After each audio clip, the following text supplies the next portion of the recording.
welcome back to another episode on Between the Notes podcast. Today we're talking about, well, if you've decided that you're a singer, how do you make a living? What do we do? So now what, right? Right. And I think that so often we hear the questions of young singers like, how do you get started? What do you do? How do you get going? And I know that when I was an undergraduate singer majoring in vocal performance, I Mm-hmm. was very, very fortunate to have a mentor, my very first voice teacher, Gerald Dolter, to sort of guide me, and he had had somewhat a career. He won the Met auditions back in 84, I believe, when there was just one winner. Right. And Wow. from that, he went on to have a career over in Europe. He was a Fest singer in Germany. And then once he and his wife decided to have children, they wanted to raise the children back in the United States. So he came back and decided to start teaching. And so it was kind of interesting that from my perspective, when I was learning that you could actually have a career as a singer, and this, but how how it was being presented to me was like, okay, well, you have to be an opera singer, and then once you get well known enough to be an opera singer, then you can start doing some concert and oratorio things, right? But yeah, I mean, how did you when you were figuring all of this out? Like, what were some of the things that you learned? Well, I just knew that I wanted to be a musician, I'd say when I was in high school, because I went to that arts high school for piano, but I did singing while I was there. I did singing in musicals. I didn't really think about being a professional singer. I just knew that I just wanted to do something. I had piano skills, I had conducting skills, I had all these other skills. So whether I was going to be, I mean, I remember in high school, I kind of just wanted to be my mentor, Drew Montague, right? And Yeah, he was a voice teacher. He is a piano player, a wonderful coach. He directs choirs. He plays church stuff, makes a wonderful living, kind of stitching all this together. And, at that point, that's kind of what I knew. I didn't right, know any opera singers. And again, that's why we're doing this show, right? Because most of us, and wherever we're growing up, unless you're in New York City and you're in a musical family, you probably don't know that many opera singers. right. But anyway, so yeah, so that's what I did. And then when I realized, when I was getting into college and I got my scholarship for singing and then started taking voice lessons with an opera singer, then I started to say like, oh, okay, well maybe I can go like the three tenor route, not Hmm. actually them, but like, that kind of idea Yeah. that, you have a voice like these guys. If that is true and you work hard and you do all this stuff, you could have a chance to go around the world singing opera and make a good living and have a really exciting life. And that's thankfully how it went. Yeah. So, Well, so fortunate for us and for our listeners today, we have a guest who's going to be joining us that has pursued a career, a very successful career as a singer that has nothing to do with opera. yeah, And I think it's so important for you to understand and learn, if you don't already know, that you can absolutely make a career in this field as a professional ensemble singer. There are so many different choruses around the country that using these networking skills and using your sight reading abilities and using your incredible voices come together and have a career that is very unlike maybe what the path that we've discussed already that Brian and I have learned about when we were young. So, Brian, why don't you introduce our guest? sure. So Rebecca Myers is a soprano. I've known her probably for almost 10 years now, and her um, boyfriend, partner, Benjamin C.S. Boyle, who's a wonderful composer. So I'm so happy to welcome Rebecca to our show today. Tell our audience a little bit about who you are and how you got where you are now, and all the fun path that was there. Sure. I live in Philadelphia. I'm a Mm-hmm. soprano, and I have been doing like pretty much full-time freelance work for the last 10 years or so, So awesome. sprinkled with some teaching here or there. Yeah. And at this point, I'm not teaching anymore, and I'm instead, my kind of side hustle is that I'm also the artistic director of a vocal chamber music ensemble. So I make a little Awesome. money that way, doing all the admin, all the musical programming, everything that And encompasses. this is variant 6, right? Yep, called Variant Awesome. 6. And aside from that, I specialize in period music, so early music, um, early Baroque, everything basically. I kind of sing music up until Mozart and then like Uh-huh. 20th century. So I like skipped all of the Well, the romantic I stuff have a to say, I little. have heard some of your French melody, and I say you do Well, yes. a gorgeous Well, job thank you. at that. I also do love art song, Yeah, but I've never done opera at all. So it's just not ever been a part of my life really. and that's totally And I do fine. everything else. So That's Well, yeah, totally fine. Yeah. I think that makes you a perfect guest for this episode of our show Yeah. because I think so often young singers are trying to figure out like how do I even make a living in this field? Like what do I do? And yeah, Right. I think so many people are like, well, you know, you have to be an opera singer, and Mhm. once you sort of find your fame as an opera singer, then you can do some concert and oratorio Right. things, maybe Right. some yeah, recital stuff once people get to know your name. But you have flipped the script on this, which is amazing. And I Yeah. think that so often you know the background that many young singers come to this from is choral experience hmm Mm. and so I know for me like the last time I Same. was in choir was when I was in undergrad, you know, and so I mean I guess I did do a little bit of choral experience in graduate school, but yeah, it became so opera focused. And so can you talk a little bit about like did you do a Bachelor of Music and Vocal Performance as an undergraduate, or where did you go to school? yeah. How did you get into singing? Sure. I went to Westminster Choir College, and Woohoo! my yeah, and still going. By the Love way, it. Yes. um, and actually, my undergrad degree was in music ed, which Okay. was Okay. a combination of like me not really I guess in some ways not really liking opera or wanting to do opera and being like, well, I guess Sure. I can't be a singer then. Like I kind of thought, well, I guess I'm Womp not going to womp. be a singer. Womp And then Right. womp. also like pressure from the parents of like, you need to get a degree that you could get a job. So, Sure. Yeah. Right. Yeah. Yeah. um, yeah, so I have an undergrad degree in music ed. I did a lot of choral singing and like small ensemble singing at Westminster. Then Sure. I actually did teach for 5 years. I taught every level from K through high school, like Okay. all around the Cleveland suburbs. And then I was like, I think I want to sing. And I got Hmm. my master's in vocal performance from Temple University. Uh-huh. Okay, Philadelphia, yeah. So were Yeah. you there at Westminster with Joseph Flummerfelt? Yes, I was. Nice. And did you Wow. ever do any of those Spoleto USA uh, gigs down in I Charleston or no? didn't. Oh, okay. I didn't. And that's like another thing I think about sometimes is that even for being like, I think a good choral singer at that time, I never got into the top choir Oh, at wow. What? Westminster. I never got into Westminster choir. It's kind of funny I'm now. shocked by this. This is like I got waitlisted Yeah, to Juilliard 3 times, which is a right. true story, but there you go, you know? That's how it is like sometimes. Like I was like, well, I guess I'm just not. And now I feel like I'm one of the only people I went to school with who's like singing full I time. think that's So, absolutely true. I think you it's Yeah. know, such an important lesson for our listeners to hear because, Yeah. you know, just because you don't get this doesn't mean, yep. Right. future failure. It's come on, Right. it's Right. crazy. Yeah. Yeah, Yeah. sure. So that's my kind of story. And like I said, I did a lot of jobs along with singing for many years, worked in a boutique, worked in a coffee shop. I did a lot of Yeah. stuff until I could be like, okay, I think I have enough gigs to like just do this.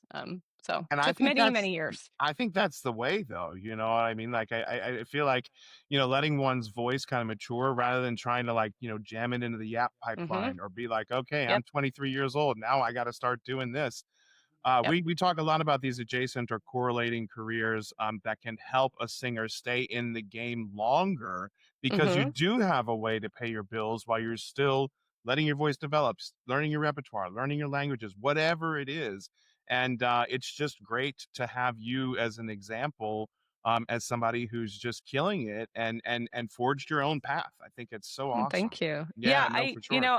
I always tell like college age students who are asking about this, like to me, like the number one thing you can do opera singer, whatever you want to do is like get a church job, get Yeah, paid to sing at church sure. because you can find a church job in any town, any city in Absolutely. the country, Sure. and you're getting solo opportunities and don't think like, well, I'm too good to like sing at a church. It's like, no, you're going to get to Absolutely. sing like a solo for Messiah. You're going Yeah, to, your sight reading skills are going to become amazing. absolutely. And those are the things that we all know, no matter what path you go on, like if you can't read, if you're not a good musician, like you're Yeah, not gonna get hired. So like right, right. just be humble and like I had a church job for like 15 years, Oh, like just same. yeah. Yeah. So Absolutely.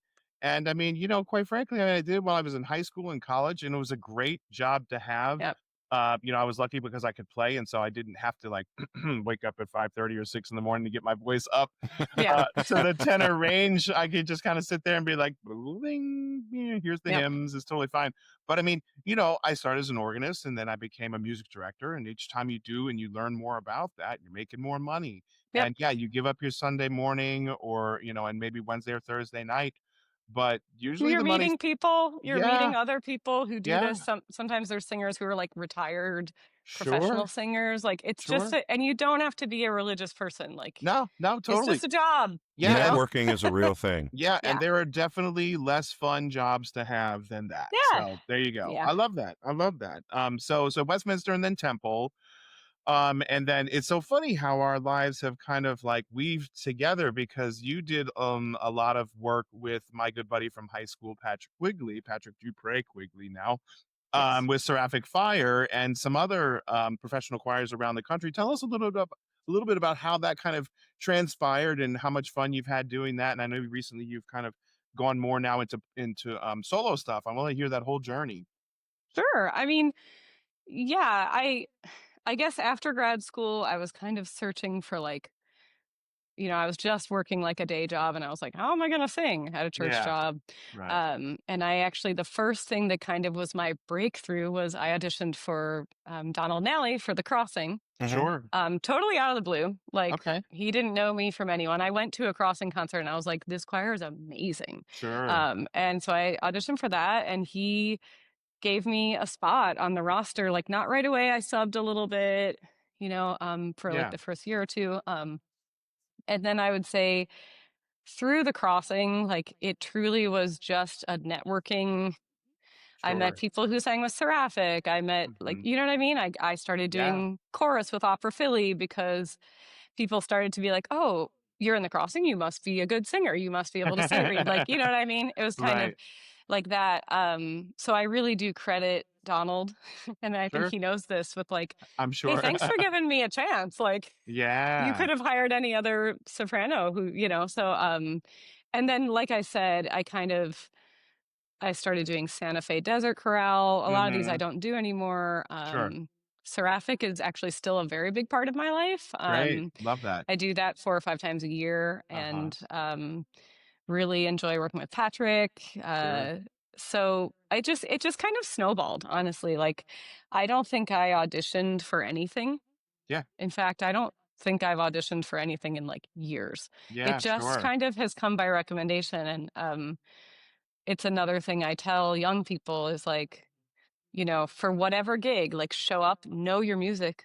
Like you Boy, better know your music how and you many better times have be we a said good that, right? colleague. Like, Yes. and like just be cool. Like don't come in too hot. Don't, you know what I mean? Like Right. just sit back, observe. And like there's so many times I've watched a young person come in and I'm like, oh no, they're blowing it because they're either not prepared or they're just like, oh well, I'm doing this and like just like totally showing off. And I'm like, Right. just come in Yeah. and be subtle and be a nice person, You gotta be Yeah. flexible, you gotta be you professional, you know? gotta be all those Yeah. things. A nice person.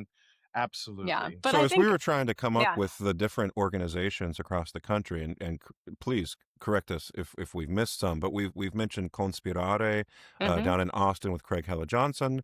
We got the Crossing, as you just mentioned, with Donald Nally, Kansas City Chorale with Charles Bruffy, Chanticleer with Tim Keeler, Roomful of Teeth, Brad Wells.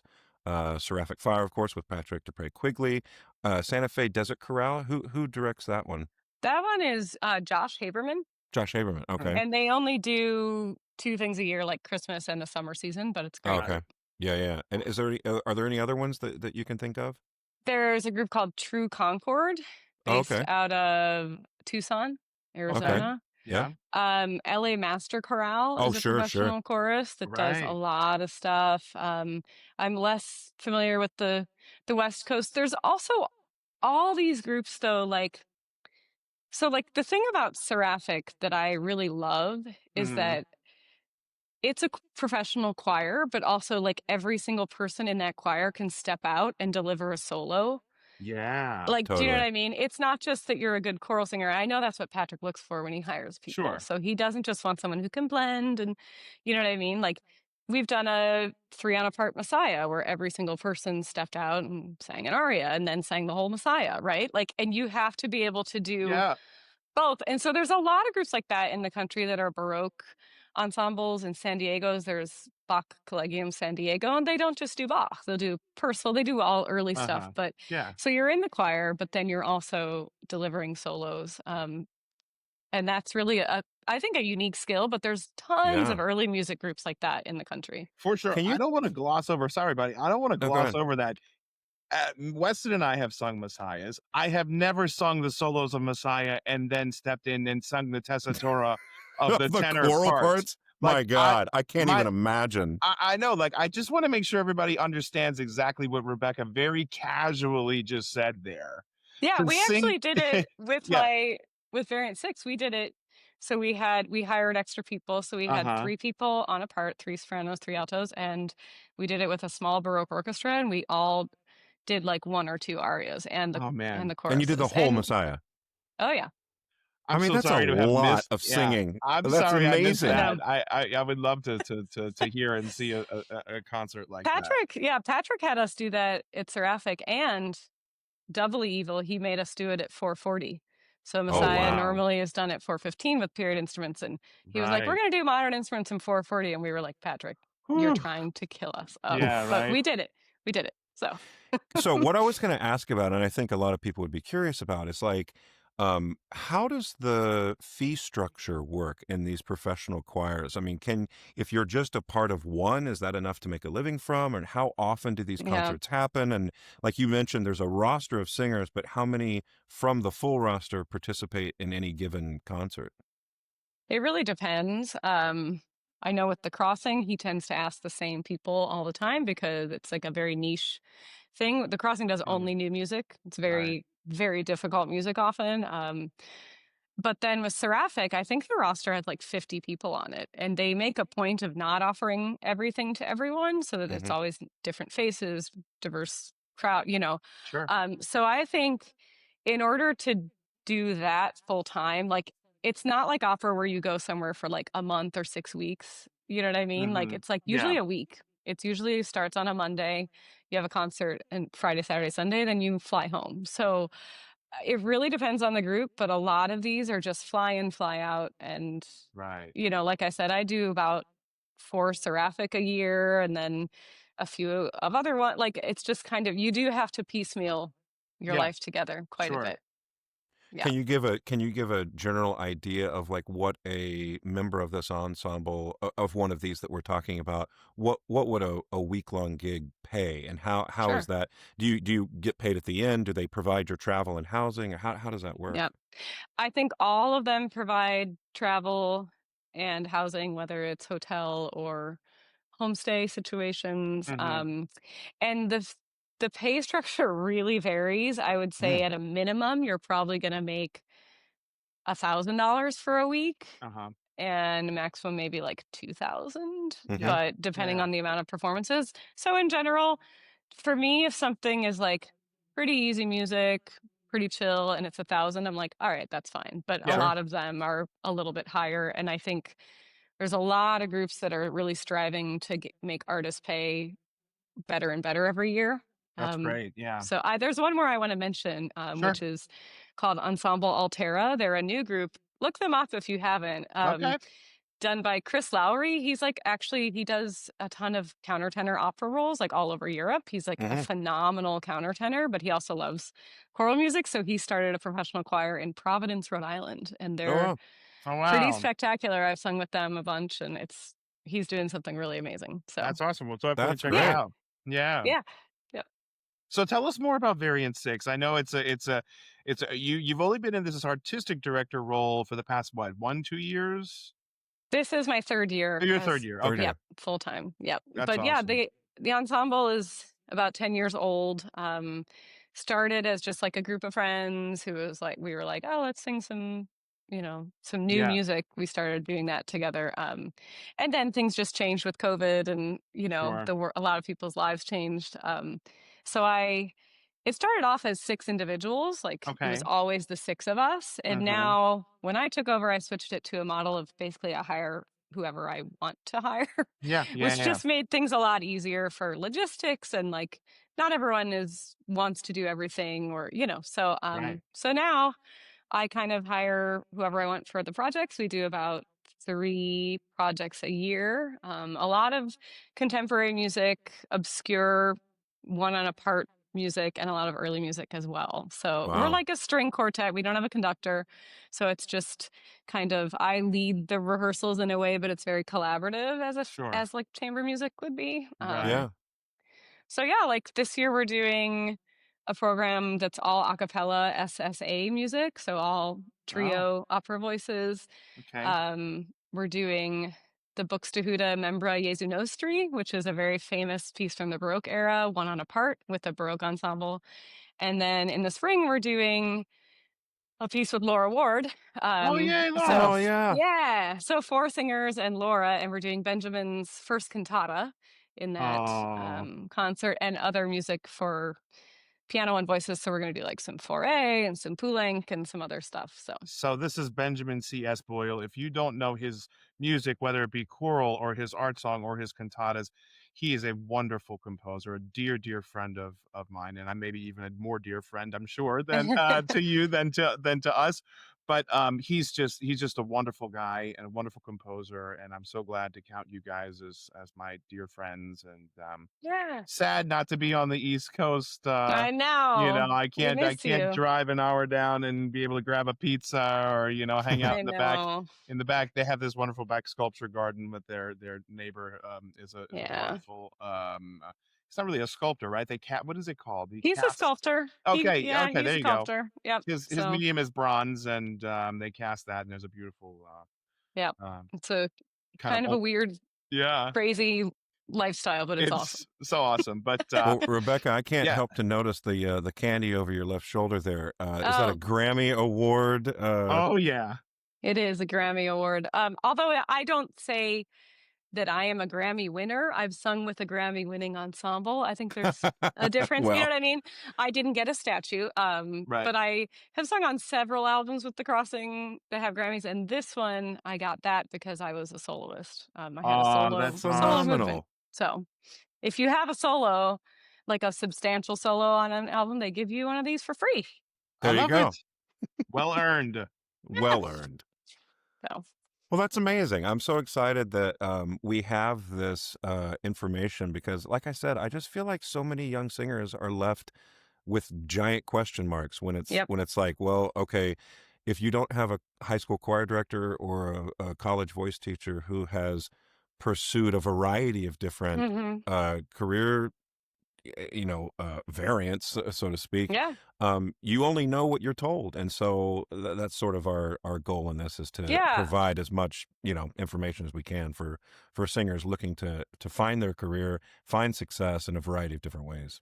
Yeah. And I want to say that like I've never been in the opera world, but I have heard from people that it can be like pretty lonely. Like on the road all the time, and you're, you Don't know know, what you're talking about. yeah. I think we know. Um, I know exactly what you're. and the thing is that I've really found with this kind of different career of like early music, choral slash solo work, oratorio, is that like you are on the road a lot, but like everyone is so nice. And like Yeah, that is the one thing. It's like if you are not a nice person in the world I'm in, like you will not be asked back. And so right. like there's a lot of camaraderie and like just general, just like people being really good to each other. I I love feel that. like my Yeah. colleagues are like, it's probably the favorite, like the most treasured thing about what I do is seeing colleagues who I might see like even once every 2 years. And Yeah. I see Yeah, that they're going to be on something and I'm like, oh my God, I'm going to see you. So I think it's just like a really nice community. I love it. that's I love it. amazing. Well, That's thank you amazing. so much for joining us.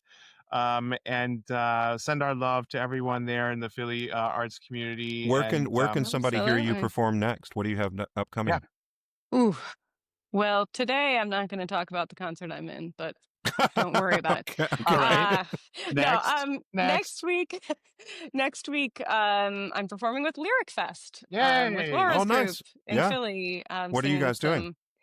It's a program about this like French heiress who lived in Paris in the early 1900s, who like was friends with everyone, and so and had a variety of music performed at her like salons. So I'm singing some Poulenc, some Bach, some Schumann. Um, yeah, I Sounds love it. Florian. great. I love it. Yeah. Is So there do super you have happy. a website, social media? What kind of things are you on? Yeah. Yeah. My website is just Rebecca Myers Soprano. Okay. Dot Dot com. com, I think, or org. I don't know. Well, we'll be sure to Yeah. put that in the Yeah. Yeah, we'll description. And put it in the description. I don't use Facebook a ton, but I am on Instagram as I think Reb H. Myers. Okay, good. Okay. Awesome. Yeah. Well, So thank you so much for spending thank you a little bit of your guys. morning with us, and we wish you all the Excited best to for your hear upcoming it. stuff. We'll Thank see you you. soon. Okay, All right. take care. Thanks, guys. Bye. Bye. Thanks so much for joining us on Season 2 of Between the Notes podcast. Please remember to like and subscribe to our videos, and we will see you next time.